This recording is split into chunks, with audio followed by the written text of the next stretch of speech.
Assalamualaikum dan selamat sejahtera. Welcome, selamat datang kepada pelajar tingkatan 4 Sekolah Menengah Sains Muzaffar Shah tahun 2021. Jadi tahniahlah sebab dapat masuk ke tingkatan 4 terus untuk kita mempelajari subjek fizik. Jadi sebelum cikgu pergi jauh, mari kita berkenalan dululah dengan cikgu. Nama cikgu ialah Cikgu Suryati Yusof. Berada di Mozek sudah lama, hampir 26 tahun tahun ni, insyaAllah. Cikgu merupakan guru cemerlang subjek fizik di Mozek. Okey, nama penuh cikgu ialah Suryati Yusof. Cikgu mendapat pendidikan daripada Sekolah Menengah Sains Sultan Muhammad Jiwa, Kedah. Kalau pelajar tahu, ini dia merupakan satu sekolah SBP di Kedah. Cikgu berasal daripada Kedah. Selepas tamat SPM, cikgu melanjutkan pelajaran ke Amerika Syarikat di University of Nebraska Lincoln. Nebraska merupakan salah satu negeri daripada 50 negeri di United States of America. Jadi selepas belajar selama 4 tahun, cikgu mendapat ijazah Bachelor of Science. Lepas itu, cikgu mendapat peluang untuk melanjutkan pelajaran dalam bidang sarjana atau Master of Science di universiti yang sama dalam bidang fizik dan tamat sehingga 1990. Lepas itu, cikgu pulang ke Malaysia dan melanjutkan pelajaran ke Universiti Teknologi Malaysia untuk mendapat lesen menjadi seorang cikgu, iaitu untuk diploma pendidikan pada tahun 1992. Okey. Jadi itu sedikitlah biodata cikgu. Cikgu ada 4 orang anak dan 2 orang cucu. InsyaAllah. Jadi kita teruskanlah untuk hari ini. So, kita akan tengok fizik. Apa itu fizik? Okey. Jadi pengenalan kepada fizik.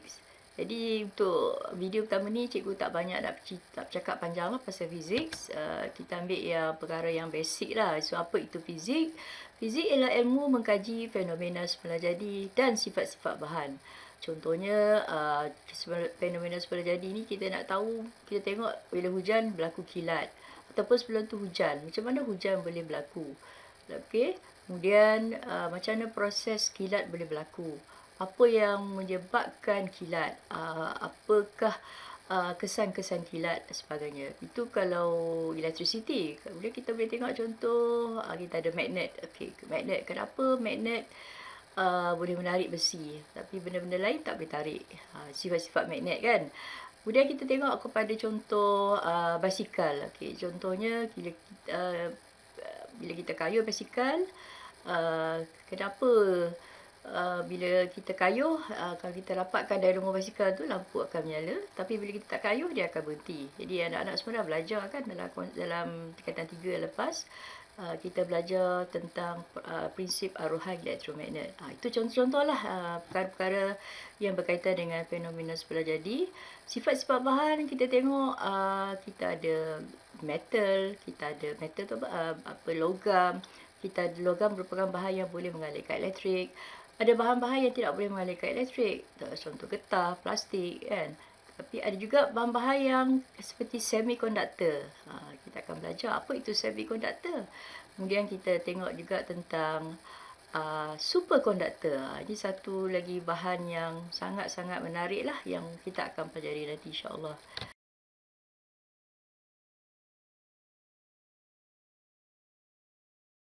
I'm sure you've heard about physics before. Some people say it's hard. Other people say you have to study it if you want to be an engineer or a doctor. But physics is actually way simpler than what you might think. The word physics comes from the Greek words physis, which means nature, and physik, which means knowledge of nature. So, it's really about studying nature and how it works. So what kind of things are studied in physics? You'll study energy, force, light, and movement. You'll look at the way matter moves through space and time, and how things like energy and force affects that movement. What we're trying to discover in physics is how exactly the universe behaves. So you'll be learning about the fundamental laws of the universe. Like, why don't we float up into the sky? Or why our hands look different when we put them underwater. Physics is actually one of the oldest academic disciplines. Nearly every civilization had some form of physics. It's the way that we understand the world in a scientific way. But what relevance does it have to other subjects? Both chemistry and biology rely on the laws of physics in order to perform calculations. But physics also impacts our daily lives. Cell phones and computers were created by following the laws of physics that study electricity. The same goes for kitchen appliances. Motor cars were invented when scientists discovered how to convert fuel into kinetic energy to get the car moving. And that's also how factory machinery was built. Even in medical care, machines like X-rays and ultrasounds were created by studying the principles of light and electricity. In fact, if you look at any human invention, you will see the influence of physics. Even creative industries like film production benefit from the study of physics. So it's actually quite important. And not just for old men. So what do we know about physics? We know that it means the study of nature. More importantly, physics is about examining how matter moves through space and time, and how it is affected by things like energy and force. And by studying this, we can begin to understand some of the fundamental laws of the universe. Physics covers a huge range of topics, including light, electricity, movement, energy, and force. And the study of physics has led to all kinds of inventions that we use in our everyday lives. See? Physics is awesome. Okay, physics is awesome, physics is fun, physics is challenging. Okay. I'm sure. Alright, okay. So kita akan gunakan dua buku teks fizik form 4, satu lagi adalah fizik form 5. Samalah fizik. Ini dalam bahasa Inggeris lah. Kita ada dua bahasa lah, bahasa Inggeris dan bahasa Melayu. Okay. Jadi untuk Mosaic kita ada tambahan, kita akan gunakan modul ni sewaktu pembelajaran dalam kelas. Pertama yang warna yang kiri ni adalah untuk tingkatan 4 untuk you all lah nanti, dan yang hijau ni adalah untuk tingkatan 5. Dan pelajar kena bayar lah RM15 untuk dapatkan buku ni. Nanti cikgu post dalam Telegram lah untuk you all dapatkan link untuk dapatkan buku tersebut. Pada masa yang sama, ini adalah option lah kalau siapa yang nak gunakan buku nota. Ini semata-mata nota lah yang ni, yang kecil je buku dia, yang cikgu buat untuk kita merangkumi semua topik-topik, konsep-konsep yang perlu awak tahu untuk tingkatan 4 dan 5. Okay, right. So, mari kita lihat apa yang you akan belajar lah selama 2 tahun fizik ni. Okay, untuk fizik tingkatan 4, so kita akan mengikut pada tema, tema-tema yang ditetapkan lah. So, tema yang pertama, kita adalah asas fizik. Okay, asas fizik. Yang kedua ialah tema daya dan gerakan. Yang seterusnya ialah tema, kejap okay, daya dan gerakan. Kemudian kita ada tema haba. Kita ada tema yang seterusnya ialah gelombang, cahaya dan optik. So, untuk asas fizik kita ada ialah pengukuran. Yang kita akan go through hari ini lah insyaAllah. Kemudian kita ada untuk daya dan gerakan, kita pecah dua. Untuk tahun ni kita akan belajar daya dan gerakan saja. Kegravitian.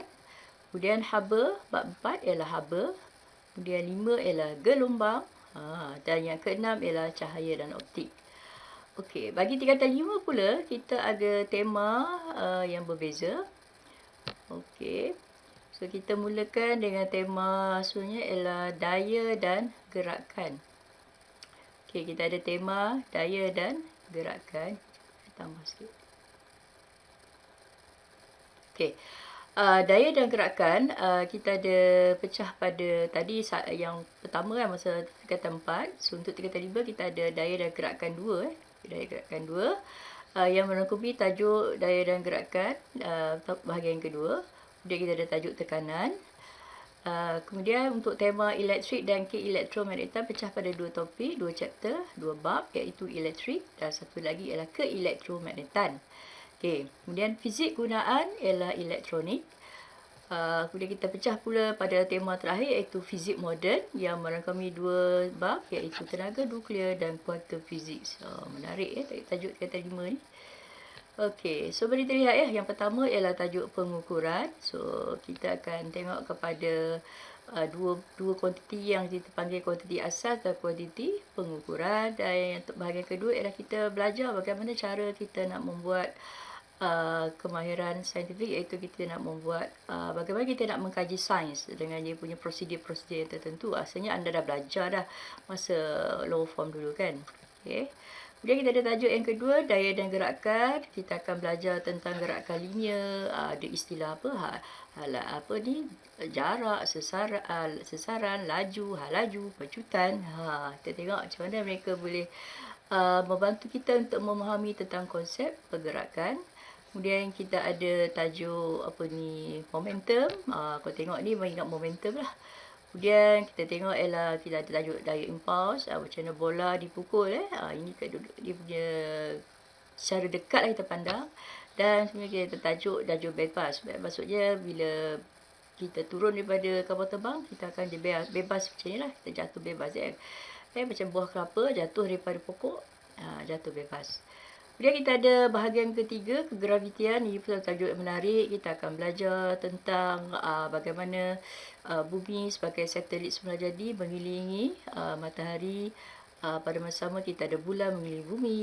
Dan kita akan mencari tentang 3 hukum tentang alam semesta lah. Yang kita panggil hukum Kepler. Mungkin orang belajar masa form 3 dulu. Kemudian kita ada satelit buatan manusia. Bagaimana manusia ni sentiasa nak mencari sesuatu yang baru kan. Jadi ini adalah satelit buatan manusia. Kita akan belajar dia macam mana satelit tu boleh naik ke atas. Macam mana dia boleh maintain, tak jatuh-jatuh kan sebagainya. Okey, itu ialah tajuk yang ketiga. Tajuk yang keempat ialah kita akan belajar tentang haba. Tengok sate ni bakar kan, sedap kan. Okey, kita akan belajar tentang suhu kan. Ada hubungan antara suhu dan haba, kegunaan-kegunaan yang ada lah dalam tajuk ini. Kita akan belajar tentang radiator kereta, tentang bagaimana cara nak membina rumah yang cekap, yang tidak menggunakan tenaga yang banyak lah. Dan ini adalah sejuk kan untuk kegunaan kita menyimpan makanan. Okey, yang kelima kita ada tajuk gelombang. Kita belajar tentang gelombang air, ombak besar ni. Tentang komunikasi, wifi, teknik bimbit, satelit dan sebagainya. Dan ini ialah antara radar di lapangan terbang lah untuk membantu tentang pergerakan kapal terbang. Okey, yang keenam kita akan belajar tentang cahaya dan optik. Bila cahaya berkait dengan mata lah. Dan kita akan belajar alat-alat yang membantu penglihatan kita seperti cermin, teleskop, mikroskop dan sebagainya lah. Dan pergi bertajuk kelima pula. Ini adalah tajuk untuk tingkatan 5. So daya dan gerakan ini lebih kepada terperinci lagi lah. Macam mana cara kita, contohnya kita tolak ni kan, apa nama mesin ni kan. So bila kita tolak arah sini, tapi benda ni bergerak ke mana? Bergerak ke kanan dan juga kalau kita tarik dia bergerak ke kiri. So dia tak bergerak arah sini kan. Itu kita akan tengoklah kenapa dia boleh jadi begini dan sebagainya. Dan kita akan belajar tentang topik kekenyalan, elasticity. And then kita ada ialah tajuk yang kedua ialah tekanan. Okey, tekanan ni kita belajar tentang macam mana kita nak buat lempangan air supaya walaupun tekanan tinggi tapi dia tetap selamat, tak pecah. Kita akan belajar tentang prinsip Archimedes, prinsip Bernoulli dan juga tentang Pascal. Kemudian tajuk 3 ialah elektrik. Ini hidup kita tak sempurna kalau tak ada electricity kan. So kita akan belajar bagaimana nak menggunakan electricity, nak mengukur rintangan dan mengukur tenaga dan kuasa elektrik yang digunakan. Okey, sebenarnya kita tengok ialah tajuk keelektromagnetan. Bila ada elektrik, mesti ada magnet. Bila ada magnet, ada elektrik. So dia saling berkait antara satu sama lain. Dan kita akan lihat, kita akan belajar tentang Bagaimana tadi kita belajar elektrik, cara nak guna elektrik, tapi dalam tajuk ni yang paling penting adalah kita belajar cara menghasilkan arus elektrik dan bagaimana arus elektrik ini digunakan untuk kepada pengguna melalui kabel penghantaran.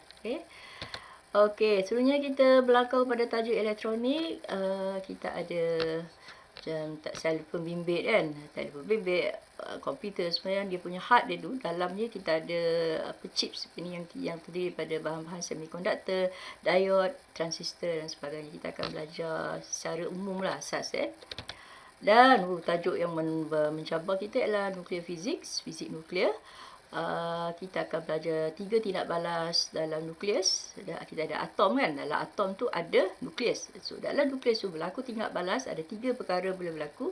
Pertama boleh berlaku perebutan radioaktif yang mengeluarkan 3 sinar kan, kita dah belajar tu, alfa, beta. Alfa, beta, gamma. Okey, dan melalui itu juga kita ada 2 tindak balas lain, iaitu pembelahan nukleus yang kita buat dalam makmal, dan yang ketiga yang berlaku di matahari secara semula jadi, iaitu pelaburan nukleus. InsyaAllah kita akan belajar dan sedikitlah bagaimana cara kita menghasilkan arus elektrik menggunakan tenaga nuklear. Dan topik akhir sekali, ini menariklah topik ni, iaitu fizik kuantum. Satu topik yang sangat yang membezakanlah antara fizik klasik dengan fizik moden, iaitu kita panggil fizik kuantum yang dipelopori oleh Albert Einstein, Max Planck dan sebagainya. Okey, itu ialah berkaitan dengan topik-topik yang you akan belajar selama 2 tahun ini. Okey, untuk Mozart, kita ada beberapa perkara lah dalam kita menuju ke SPM 2022. Okey, Form 4 2021, SPM Form 5 2022. Kita ada bagi PBD, penilaian pembelajaran dalam kelas PBD. Penilaian bilik darjah, So kita ada cikgu dia pertama modul fizik lah, macam cikgu kata tadi lah. Maknanya you all kena siapkanlah semua tugasan yang diberikan dalam modul fizik. Plus masuk PDP tu you all nak ambil nota tu pulanglah pada you all. Sebagainya, yang penting kerja siap lah. Kemudian dalam pelajaran kita ada beberapa amali wajib yang dibuat dalam makmal. So, laporan akan dimasukkan dalam modul dan cikgu akan semaklah. Kalau tak silap ada 14 eksperimen wajib. Form 4, Form 5 ada 5 ke 8 gitu eksperimen yang ada. Dan kita akan buat satu lagi, dia panggil project based learning, iaitu pelajar akan dimasukkan dalam kumpulan, akan memilih satu masalah. Mereka kena cari maklumat, kena buat kajian, kalau perlu buat model untuk membuktikan kajian you all dan membentangkan kepada sahabat-sahabat lain. Dan cikgu akan plan lah. Macam tahun lepas kita buat projek pelancaran roket. Tapi tahun ni kita perbanyakkan lagi sebab masalah PKP Jadi mungkin banyak perkara yang kita tak boleh bincang dalam kelas. Jadi kita pilih tajuk-tajuk yang memerlukan mencari maklumat, kita buat dalam bentuk projek, dalam bentuk kumpulan. Okey, akhir sekali kena bercakap lah pasal SPM kan. So akhir sekali ialah apa pun kita belajar 2 tahun ni, you all akan menduduki SPM pada tahun 2022. Jadi kita akan ada format baru untuk pelajar Form 5 tahun ni. Okey, jadi untuk fizik kita ada 3 kertas. Okey, tapi you all bertulis pada hari SPM tu ada 2 kertas sahaja, iaitu kertas 1 dan juga kertas 2. Kertas 1 adalah soalan objektif, iaitu ABC yang kena isi borak OMR kan. So kita ada 40 soalan dalam masa 1 jam suku masa dia. Dalam 1 jam suku. Okey. Kemudian kertas 2, lepas tu kita ada kertas 2. Yang ini ada 2 bahagian. So ada 3 bahagian. Bahagian pertama A ni ialah kita panggil soalan penstruktur yang ada garisan panjang tu kan, dot tu cari jawapan. Ada 8 soalan. Kemudian kita ada soalan esei. Soalan esei ni mungkin you all tak berapa didedahkan lagi lah. Soalan esei ni macam karangan lah. You all kena menjawab soalan dalam bentuk penerangan yang lebih panjang. Ada 2 jenis lah. Satu kita akan belajar nantilah macam mana cara nak menjawab. Okey, ini dalam masa 2,5 jam. Akhir sekali, ini yang terbaru lah. Kita akan buat, kita panggil ujian amali sains bersepadu. Yang mana you all akan ada satu hari tu akan ada satu ujian amali, 3 selama 1 jam setengah. Tapi dalam soalan tu, sitting tu you akan jawab 3 soalan dalam bidang fizik, kimia, bio, dan setiap satu tu adalah 45 minit untuk setiap satu subjek. Jadi kita ada satu hari itulah untuk ujian amali sains. Okey, itu sajalah berkaitan dengan fizik yang you all nak tahulah. Jadi kita akan teruskan untuk selama 2 tahun lah untuk belajar fizik. Semoga anda faham fizik, suka fizik, minat fizik, dan mungkin satu hari nanti kalau you akan gunakan fizik ni untuk mencabar masa depan you all lah dengan kerjaya you all. Okey, sekian, terima kasih. Assalamualaikum.